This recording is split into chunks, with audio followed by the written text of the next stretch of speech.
The New York Giants just got more evidence that they won the NFL offseason. Let's talk about it. My name is Paul. This is Big Apple Sports. Tune in every day for the latest news, insights, analysis. If you're a Giants football fan, this is the channel for you. So take just a quick second, hit the subscribe button, hit the like button. Got a lot more Giants content coming. Season's almost here, so don't miss out.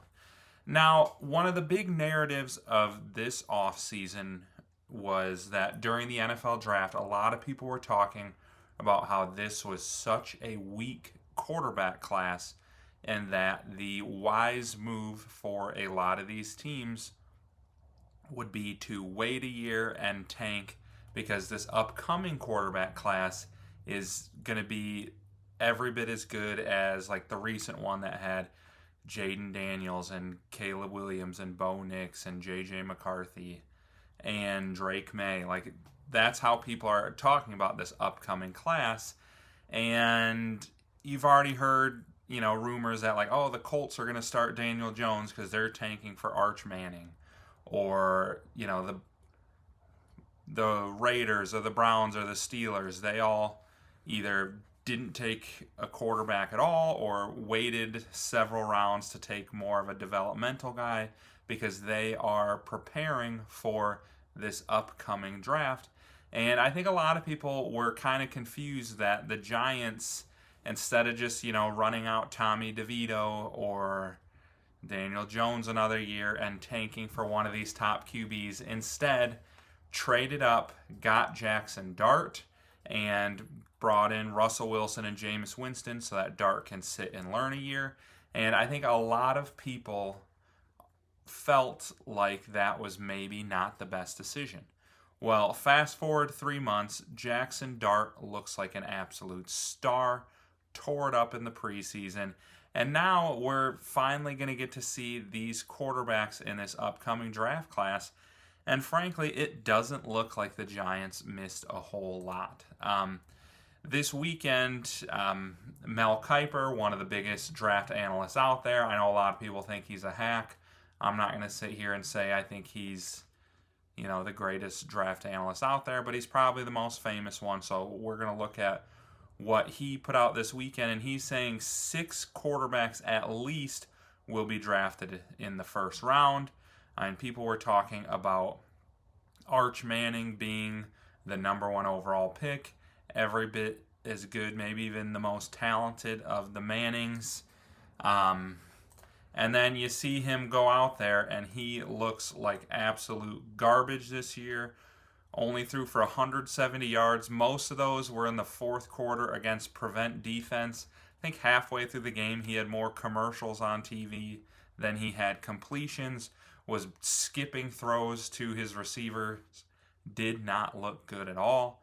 A couple more QBs who have been spotlighted as potential top 10 picks. Garrett Nussmeier, maybe the QB who had the best day yesterday.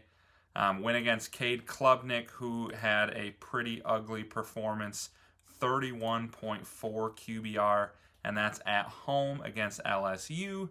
Mel Kiper also mentioned Sam Levitt, who threw for 250 yards but had an incredibly, let me scroll up here for you, an incredibly inefficient game against North Arizona. I don't even know if that's like a Division II team, certainly not an FBS school, and he struggled through a pick and had kind of some ugly stats against them. Another name that has been mentioned a lot is Nico Iamaleava. I think Tennessee fans have been calling him Nico Amalevia. After last night, UCLA fans are calling him Nico, I'ma leave the pocket and then overthrow my receiver. Just a terrible game from him as his team got absolutely shellacked by Utah. And I think I'm just looking through this class, like they all looked really unimpressive yesterday. A couple of them like Arch and Nussmeier and Klubnik went against higher competition, but some of these guys did not go against very high competition and still looked bad. And, the thing with Arch is I watched that entire game. I feel like sometimes you'll see a great quarterback have a bad game, especially Ohio State's got a great defense, defending national champs.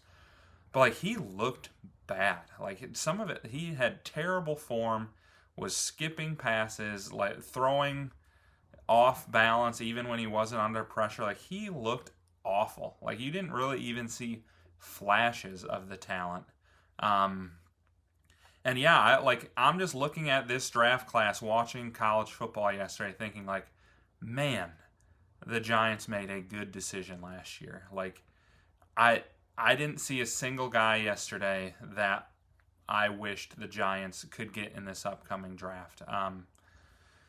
Another guy that's been mentioned quite a bit is Drew Aller from Penn State. He had a pretty decent game yesterday. I mean, threw for 217 yards and a touchdown, but look at that QBR. It was just dink and dunk screen passes.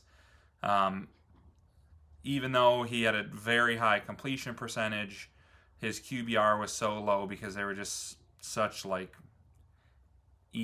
easy completions that that gets held against him for his rating. And then you look at just like what he's done when he plays actual higher level competition was just atrocious last year against Notre Dame in the playoffs.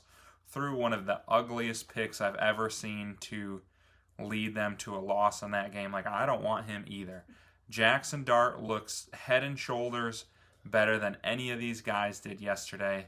And that Giants decision to trade up and draft him looks 10 times better today. So, Giants fans, give me your thoughts. Let me know what you thought of college football yesterday. Any prospects you think the Giants should be keeping an eye on. And just your general thoughts regarding what you saw in college football. And it just felt great to sit on the couch and watch football all day.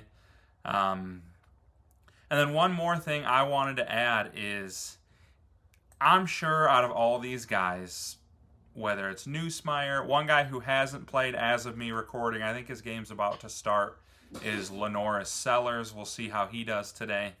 But I'm sure one or two of these guys is going to have a monster season and is going to set themselves apart, and people are going to be talking about them being the number 1 and number 2 pick. But the Giants aren't going to be picking there.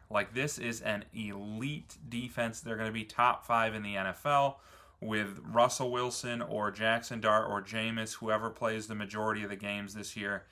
It's going to be a much improved offense over when Daniel Jones and Tommy DeVito and Drew Lock were leading it. The line is deeper this year. The receivers are good. The running back room is solid.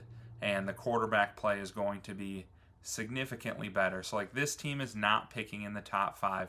They're not picking in the top 10. I personally think they're going to be picking closer to pick 20, but I think most people who have been following this Giants team in the preseason and see the talent realize they were never going to get one of these top couple QBs, and I'm not sure any of these guys are as good as Jackson Dart's going to be. So I know we're all hyped about this decision, the decision the Giants made to draft him, and yesterday just reaffirmed all that and proved that the Giants made the right call. So give me your thoughts, and then just take a quick second on the way out, subscribe, I'll be coming back with a lot more Giants content.